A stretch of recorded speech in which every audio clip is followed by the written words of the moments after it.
Welcome friends to our teaching channel. तो आज का हमारा टॉपिक है सिंगल प्लेट क्लच। अब आपको बताता हूँ कि क्लच क्या है। क्लच एक मैकेनिकल डिवाइस और मैकेनिकल लिंकेज है जो इंजन की पावर को गियर बॉक्स तक पहुँचाता है, वो भी smoothly, no any variations are produced. अब देखेंगे फंक्शन। पहला फंक्शन है engage or disengagement of gear when vehicle is stationary and engine is running। मतलब इस कंडीशन में व्हीकल स्टेशनरी कंडीशन में होगा और इंजन रनिंग कंडीशन में होगा। अगला function to permits smooth power transmission, no any variation due to vehicle in motion and steady state. मतलब जो इंजन की ट्रांसमिशन होंगी क्लच से वो स्मूथ होंगी। अगला देखेंगे principle. It's works on the principle of friction. इसमें मेन प्रिंसिपल फ्रिक्शन है। फ्रिक्शन की वजह से क्लच एंगेज और डिसएंगेज होता है। अब देखेंगे कंस्ट्रक्शन। कंस्ट्रक्शन में पहले देखेंगे flywheel. Flywheel, it is a energy saving device and this energy utilized as per need. It is mounted on engine crankshaft। मतलब फ्लाईव्हील एनर्जी स्टोर करके रखता है और वो एनर्जी यूटिलाइज करता है एज पर नीड। अगला देखेंगे, अगले कंस्ट्रक्शन में देखेंगे क्लच प्लेट। इसमें एक सिंगल प्लेट होती है, इसलिए इसे सिंगल प्लेट क्लच कहते हैं। Clutch fitted between friction lining plate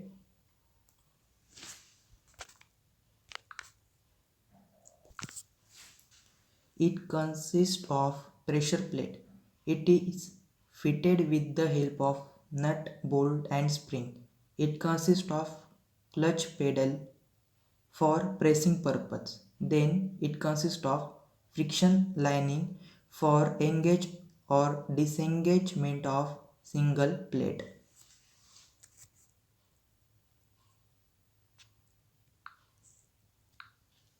तो अभी हमने कौन कौन से कंपोनेंट देखे कंस्ट्रक्शन में। पहला फ्लाईव्हील। फ्लाईव्हील ये है फ्लाईव्हील, जो ग्रीन में डॉटेड किया है वो है फ्लाईव्हील। फ्लाईव्हील एनर्जी को स्टोर करता है और वो यूटिलाइज करता है एज पर नीड।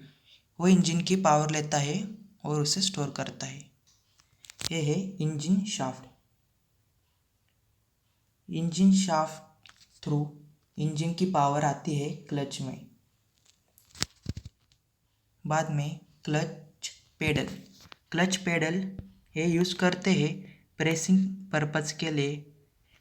इसके वजह से एंगेजमेंट और डिसएंगेजमेंट होता है। देन बेरिंग, इधर बेरिंग है। बेरिंग यूज़ करते हैं फॉर फिटिंग टाइटिंग पर्पज़ के लिए। देन देखेंगे प्रेशर प्लेट। ये है pressure plate. Pressure plate use करते हैं प्रेशर इंक्रीज करने के लिए और रिड्यूस करने के लिए फॉर एंगेजमेंट और डिसएंगेजमेंट ऑफ क्लच।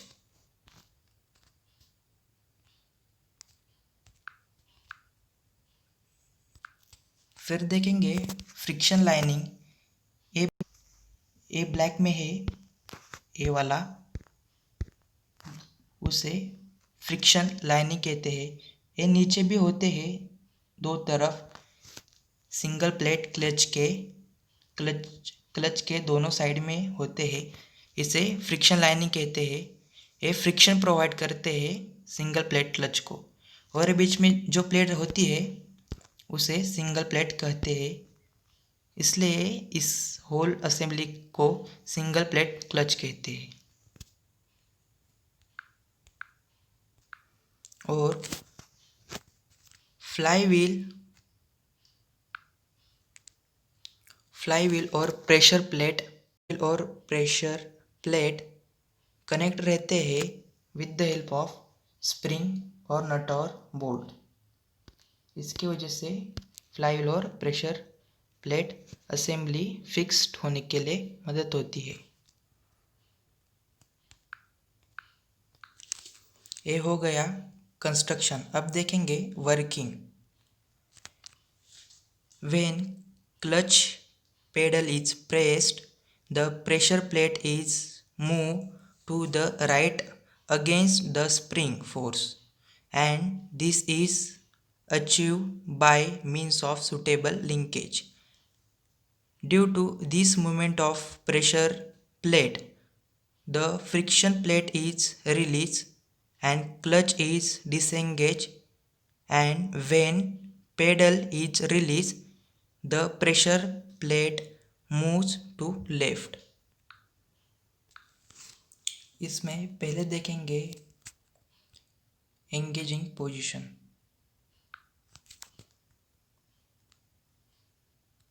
दूसरी है डिसएंगेजिंग पोजीशन। तो पहले हम एंगेजिंग पोजीशन देखते हैं। इसमें इंजन में से जो आने वाली पावर है वो क्लच में से गियर बॉक्स को ट्रांसफ़र होती है। इसमें क्लच पेडल अपवर्ड डायरेक्शन यानी स्टेबल पोजीशन पे होता है और इसमें से इजी इंजन में से आने वाली पावर गियर बॉक्स को सप्लाई होती है।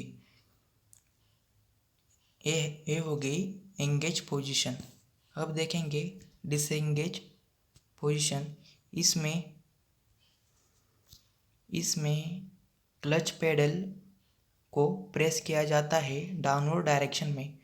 उस प्रेसिंग एक्शन के कारण प्रेशर प्लेट राइटवर्ड डायरेक्शन को झुकने लगती है।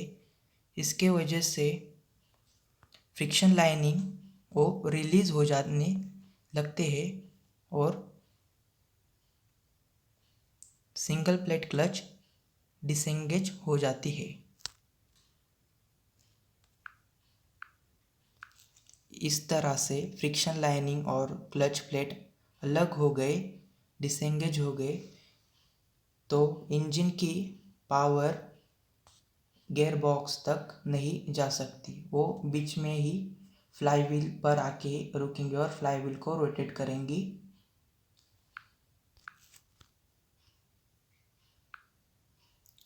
इंजन से जो आने वाली पावर है वो यहाँ जाएंगी और इस फ्लाईव्हील तक ही आके रुकेंगे और फ्लाईव्हील को रोटेट करेंगी। यहाँ से यहाँ नहीं जा सकती। अगर आपको मेरी ये वीडियो पसंद आ गई हो तो वीडियो को लाइक, कमेंट और सब्सक्राइब करो।